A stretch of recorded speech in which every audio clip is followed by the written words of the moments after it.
Olá, tudo bem? Aqui é a Dani, ou Alika. Neste vídeo eu vou meio que falar, vou contextualizar tudo, pelo menos tentar como eu como eu consegui ser exonerada de um cargo público que eu me dediquei muito, trabalhei muito bem, o suficiente para acho que ninguém querer falar mal do meu trabalho, mas me exoneraram por incapacidade mental. E essas pessoas que me exoneraram foram o diretor superintendente Marcelo Augusto Andrade Galhardo e sua esposa eh, Juliana Barros Constantino Galhardo. E é meio estranho, né, eu começar a falar sobre o princípio da impessoalidade sem eu contextualizar tudo, porque eu acho que, assim, uma hora, seja quem for, a gente é passageiro, mas o conhecimento é o que fica.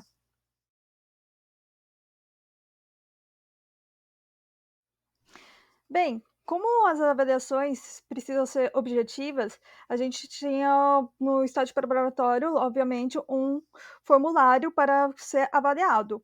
Então, na esquerda, a avaliação é ok, a pessoa cumpre muito bem os requisitos, e na direita não cumpre, tem que ser avaliado a possível reprovação. Então, aqui eu vou mostrar a avaliação da Juliana. Bem, tirando a idoneidade moral, que é um ou outro, de restante ela decidiu padronizar tudo no ok. E como eu era nova, eu decidi não contestar nada e aceitar, porque no fim ela não me avaliou mal. Assim, em idoneidade moral, ela avaliou que eu trato bem a todos com educação exemplar e sempre demonstro uma destacada postura ética. Em disciplina, que eu apresentei boa postura ética e demonstrei atitudes adequadas para o exercício de minhas atividades. Em assiduidade, que eu cumpri regularmente o horário, vez ou outra utilizei da legislação vigente para me ausentar, sair ou chegar fora do horário de trabalho. Em dedicação, eu demonstrei interesse por tudo que se relaciona com a minha área de atuação e executei com entusiasmo minhas atividades. Em eficiência, realizei todo o trabalho que me era atribuído dentro dos prazos estabelecidos. Este campo é interessante, porque para a habilitação real para o desempenho do cargo, ela avaliou que realiza seu trabalho demonstrando ter conhecimentos técnicos para sua execução. Às vezes necessita de assistência ou supervisão. Em interesse, que eu desempenho bem minhas atribuições, demonstrando motivação pelo meu trabalho. Em urbanidade, que eu trabalho bem com todos e apresento uma imagem agradável e prestativa. Em relacionamento e interação com os demais servidores e superiores, eu demonstrei boa vontade de convivência com os colegas de trabalho, cumprindo as determinações superiores. Este campo é muito importante, porque embora a gente tenha um formulário estruturado para ter uma avaliação objetiva, também se tem um campo para falar qualquer ocorrência qualitativa que seja importante ser colocado na avaliação do estágio probatório. Então, ela não decidiu não fazer nenhuma observação sobre a minha pessoa durante o período que ela me avaliou. Lembrando que o meu estágio probatório completo, com todas as 200 e poucas páginas de fuzuê todo, está completíssimo no link que está no vídeo do YouTube. Há 11 meses atrás, no vídeo Eu Quis Ser Exonerada, meu estágio probatório. Ou seja, deu um bom tempo para qualquer pessoa que estivesse incomodada se manifestar. De qualquer maneira, eu deixarei o link do meu estágio probatório completo, de novo, na descrição desse vídeo aqui embaixo, tá bom? Bom, essa daqui é a minha segunda avaliação. Ela foi feita pela Raquel Cavalari Sanazaro, que é uma servidora que foi aprovada num concurso público anterior ao meu. Quando eu entrei no SBC Prévio, eu estava respondendo tanto a Juliana quanto a Raquel. Por quê? Porque já era sabido que a Juliana ia sair por conta da denúncia ao Ministério Público referente aos cargos comissionados. Na época, falaram que não podia ter ocupante de cargo comissionado é, que sem que este tenha se passado no concurso público para o SBSPrev, o que não faz muito sentido, porque o cargo de livre nomeação e exoneração, eles existem exatamente por ser uma exceção ao concurso público. Mas foi isso que não foi dito na época. Eu, eu era nova, não estava atenada a nada que estava acontecendo, só estava aprendendo o meu trabalho, né? Que, como todo mundo que entra no emprego, começa a aprender e se adaptar, né, ao novo ambiente. Então, desde da minha pós, que foi em 13 de fevereiro de 2019 até 13 de agosto de 2019, eu estava respondendo tanto a Juliana quanto a Raquel. A Raquel, embora seja agente previdenciário, ela já me dava ordens, porque era sabido que ela ia se tornar minha chefe. Então, desde que eu entrei, eu encarava a Raquel como chefe. Bem, mas o mais interessante nessa minha segunda avaliação é a data que ela aconteceu. Essa avaliação, então, aconteceu de 14 de 8 de 2019 a 3 de 3 de 2020. Bom, uma das coisas que aconteceu neste período foi a reforma previdenciária. A reforma previdenciária ela aconteceu pela promulgação da Emenda Constitucional número 103, de 12 de novembro de 2019. Ou seja, todos os entes federativos precisariam editar uma lei complementar para fazer a reforma previdenciária no seu próprio ente, seguindo essa emenda constitucional. Em São Bernardo, isso aconteceu através da Lei Complementar número 14, de 13 de dezembro de 2019. Ou seja, somente a partir de dezembro, né, eu acho que foi publicado no dia 14 de dezembro, eu não me recordo bem, mas somente a partir da publicação dessa lei complementar é que a reforma previdenciária valeu para os servidores do município de São Bernardo. Vale a observação que eu estou evitando de falar sobre a reforma previdenciária, por quê? Porque eu não queria que ninguém pensasse ou falasse que eu sou contra a reforma previdenciária, não. Eu acho que é consenso de todo mundo, todo cidadão de boa fé, que não dá mais para a gente ter benefícios previdenciários de 20 mil, 30 mil reais. Nem só economicamente falando, mas culturalmente falando. Eu sou contra qualquer tipo de privilégio. Eu acredito que nenhum benefício previdenciário deveria ser maior do que o valor do teto beneficiário. Por quê? Porque os benefícios previdenciários são para cobrir os riscos sociais inerentes à vida do homem. Ela não é um prêmio. Ou seja, qualquer excesso na concessão desse benefício, para mim, viola o princípio da impessoalidade. Mas isso é para outro vídeo. Outra coisa que aconteceu, e eu acho que isso ninguém estava prevendo que aconteceria, é que no dia 26 de fevereiro de 2020 aconteceu o primeiro registro de casos de Covid-19 no Brasil. Então, recapitulando, essa avaliação pegou a reforma previdenciária e o início da pandemia. E nessa primeira avaliação feita pela Raquel Cavalari Sanazaro, ela me avaliou melhor do que a Juliana em 2 campos. Em dedicação, ela atestou que a servidora é extremamente consciencioso sobre seus deveres, tem claras as tarefas que precisam ser feitas e iniciativa para realizá-las. Por iniciativa própria, busca meio de preparar-se para melhor desempenhar suas atribuições. Em interesse, ela atestou que a servidora demonstra um desempenho acima do padrão normal, mostra-se totalmente motivado para o exercício de suas funções. Ou seja, ela reconhece que eu estava realmente dedicada ao meu trabalho. Gente, agora, me diz, se não existe uma inteligência suprema, se não existe Deus.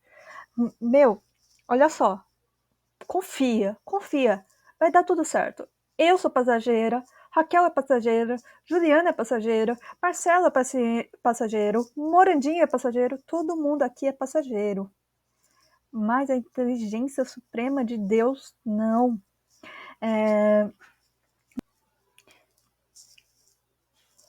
Este período de avaliação, de 4 de março de 2020 a 3 de setembro de 2020, foi a minha última avaliação em papel, ou seja, em papel físico, sabe? Em arquivo, que você coloca em folha e deixa lá estocado. Foi a última avaliação. O resto foi tudo já no Prodigy, no nosso sistema digital. Por quê? A gente estava nesse período de transição. Quando eu entrei, a gente ainda estava digitalizando nós mesmos e no scanner. E aí depois foi contratado uma empresa para fazer isso, e felizmente isso ajudou muito no momento da pandemia, porque isso nos permitiu a trabalhar muito melhor durante a, o home office, porque os processos já estavam digitalizados. E, cara, isso é muito bom. Isso era coisa de Deus, a gente já ter os processos digitalizados. Mas mais do que isso, essa avaliação que ela fez para mim não é a minha original. A minha original, ela rasgou. Na primeira avaliação, feita originalmente por ela meio que avaliou que nem a Juliana fez, todo padronizado no ok, e só apenas um item, eu não lembro qual foi, porque foi muito rápido que ela rasgou, porque ela colocou à direita. Então foi um item só à direita. Foi a minha primeira avaliação meio que negativa. Eu não lembro qual foi o item, provavelmente foi de relacionado a ela, mas a relacionamento com ela, né? Mas o fato é que eu não posso provar que ela rasgou a versão original dessa avaliação. E ela simplesmente rasgou, assim, e falando: Dani, eu só queria ver como você reagiria perante a injustiça. Mas, tipo, talvez se a pessoa que testemunhou e ela se recusando a me deixar pegar o meu arquivo físico do meu projeto, da minha avaliação do estágio probatório, eu conseguiria, mas eu não eu sei o risco que eu estou correndo, então eu jamais veria outras pessoas mais do que eu já estou envolvendo. Mas enfim, eu nunca convocaria alguém para testemunho, porque eu sei quanto problemático as pessoas que eu estou enfrentando. Mas o fato é, eu não tenho como provar esses eventos que aconteceram no SBC Prev. Mas olha só como é a sabedoria divina de Deus, causa primeira de todas as coisas. Foi justamente nesse período que ela me fez fazer trabalhar que nem cachorra para implantar a reforma previdenciária e a pensão por morte. Mas mais do que isso, foi exatamente neste período que o home office foi obrigatório. Home office obrigatório. O que isso significa? Que, naturalmente, eu não precisava de nenhuma testemunha para fazer a minha defesa, porque está tudo registrado no WhatsApp e nos e-mails, porque todos os processos, por conta do home office, tiveram que ser digitalizados. As conversas do meu trabalho tiveram que ser por WhatsApp ou por e-mail, ou seja, todo o meu trabalho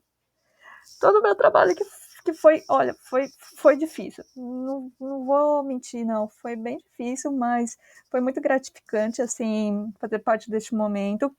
Porque eu só tinha um ano no SPC Prev. Ou seja, eu não tinha muita experiência com pensão por morte.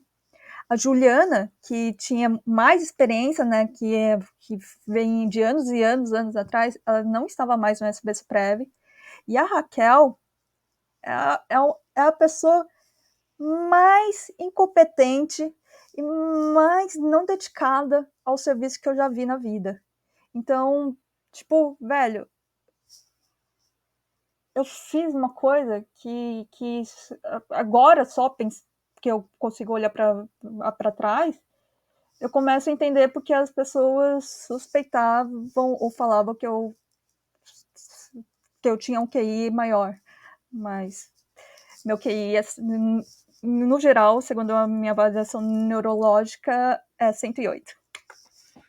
Bem, após ela ter rasgado a avaliação que ela tinha feito, né, a original, ela refez e colocou dedicação e eficiência como muito bom e o restante no segundo quadro, né, ok, bom.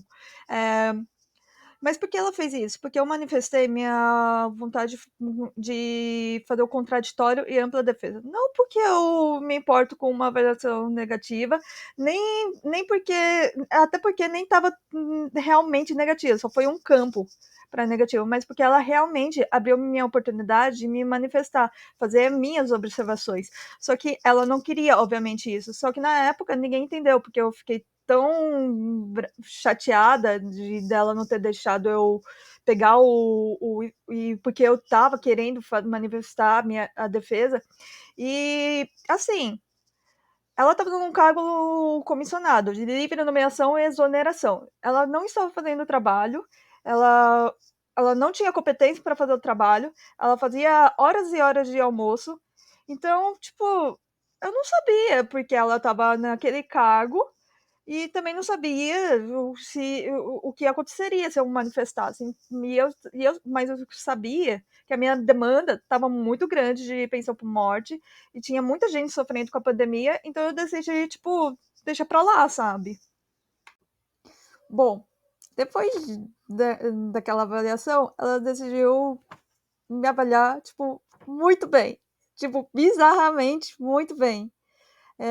Só os dois últimos campos que ela.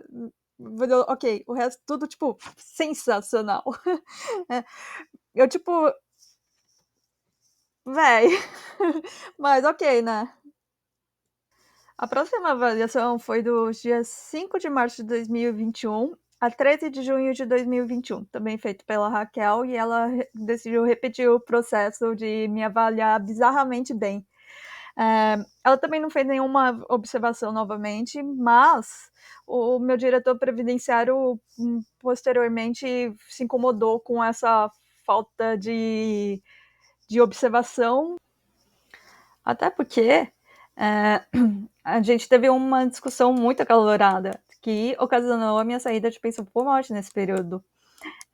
E ela não colocou, tipo, ela não relatou nada. Eu tive várias crises de pânico durante o trabalho e estava sofrendo intensamente de ansiedade, tanto que já tinha iniciado o meu tratamento no CAPS e ela não colocou nada nessa observação. E isso foi colocado pelo meu diretor previdenciário, né, que eu saí de pensão por morte devido aos meus problemas de ansiedade e meus conflitos com a Raquel. E, cara, eu agradeço muito por ele ter colocado, porque senão ficaria como se nada tivesse acontecido, sabe? Por fim, a minha última avaliação estruturada neste formulário foi feita durante o período de 14 de junho de 2021 a 13 de dezembro de 2021. Coisas importantes nessa avaliação. Eu mudei para o setor de aposentadoria, mas para eu mudar do setor de aposentadoria, eu tirei férias. Tipo, eu fiz todo o trabalho pendente que eles me pediram para fazer de pensão por morte e tirei férias. Por quê? Porque eu saí do setor de pensão por morte, não porque eu não gostava de pensão. Eu amava pensão. Eu amava demais, entendeu? As pensões por morte, porque como a gente era uma autarquia, diferentemente do INSS e do regime geral, a gente tinha uma demanda que era só os servidores públicos do município de São Bernardo. Então eu conseguia dar uma atenção, telefonar, conversar e ter todo esse atendimento mais direto com a pessoa, né? E fora isso, eu me sentia, tipo, muitas vezes em casas de família. Era bem divertido, assim, porque nenhuma pensão por morte era igual a outra. Era tipo. Eu não me sentia em nenhum momento entediada em pensão. Mas depois eu fui transferida para aposentadoria e me colocaram num trabalho bem maçante, tipo, de separar documentos e fazer contagem, uma coisa bem mecânica.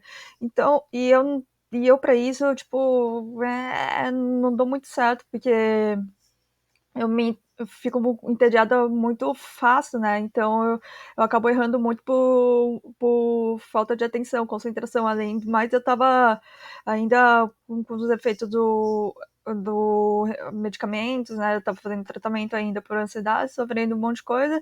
Então, finalmente, eu tive uma avaliação justa que ela avaliou a minha chefe de aposentadoria, avaliou tudo que nem ok, né? Nenhum foi extremamente bom, mas nenhum foi extremamente ruim. Então, oficialmente, a minha única nota objetiva, a minha única avaliação objetiva, que foi, tipo, um pouco ruim, né? Tipo, nem sei se dá para considerar tão ruim assim, foi neste campo aqui.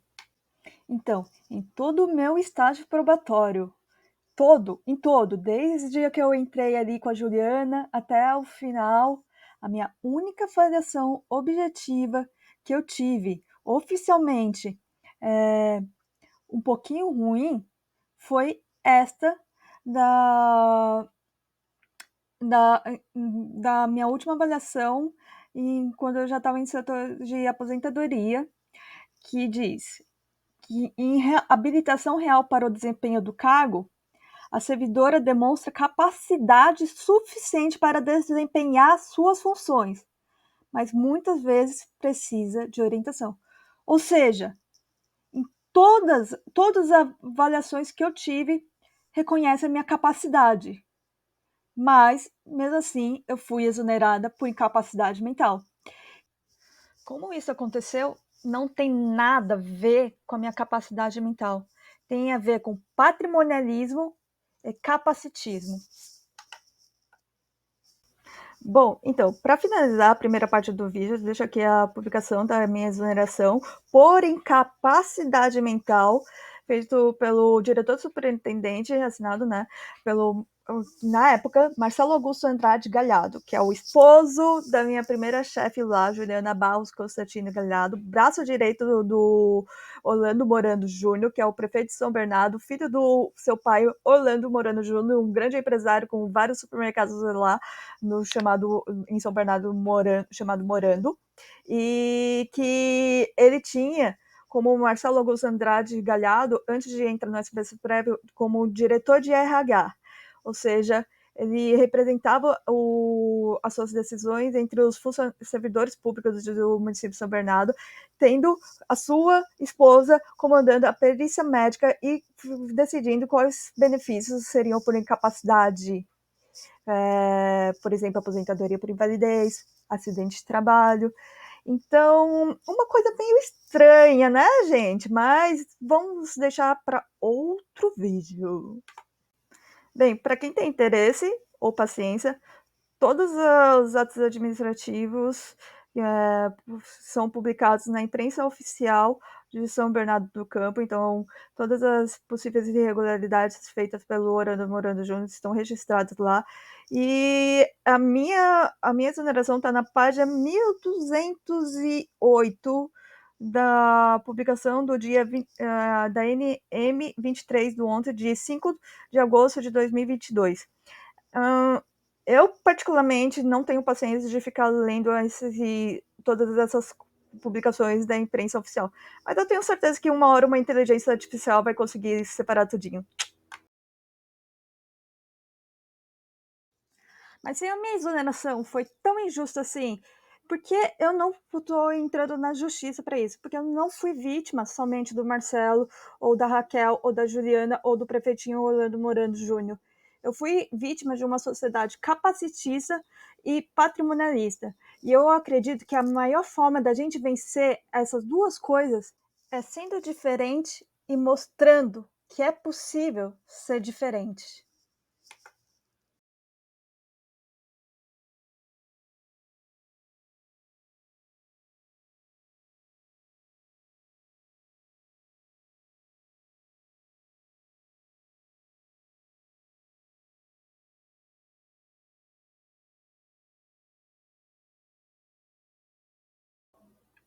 Fica aqui a minha promessa para a minha segunda cantora favorita no mundo. e a Ana Clara Benevides. O Brasil vai mudar. Acreditem, não percam a fé. Eu vi que o Morandinho está querendo vender o prédio do SBCPrev. Não se preocupe, Morandinho vai passar. Tudo passa, tudo vai passar. Mas o bem que a gente vai extrair de tudo isso vai permanecer.